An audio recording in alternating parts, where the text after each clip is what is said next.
अस्सलाम वालेकुम। आज मैंने बनाई है मिस्सी रोटी जो कि बहुत मज़ेदार बनती है और ये सर्दियों में शौक़ से खाई जाती है। इसके लिए मैंने 1 कप दाल जो मेरी बच गई थी वो ली है, उसको गर्म कर लिया है। इसमें हरी मिर्चें, प्याज और पुदीना, बेसन 1 कप, 2 कप मैंने इसमें मैदा ऐड किया है। आप चाहें तो इसमें व्हीट फ्लावर भी ऐड कर सकते हैं। सॉल्ट 1 टीस्पून, कुटी हुई मिर्चें 1 टेबल स्पून। आप इसको ऐड करके इसको अच्छी तरीके से गूँध लें।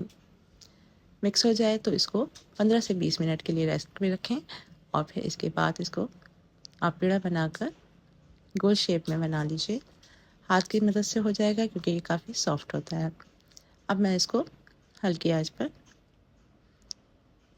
सेक लूँगी। दोनों तरफ से सिक जाए तो आप इसमें घी ऐड कर दीजिए और इसको फ्राई कर लीजिए। एक तरफ से मैंने फ्राई कर लिया है और अब ये दूसरी तरफ से इसको मैं फ्राई कर लूँगी। बहुत ही मज़ेदार और झटपट तैयार हो जाती है और खाने में भी बहुत मज़ेदार होती है।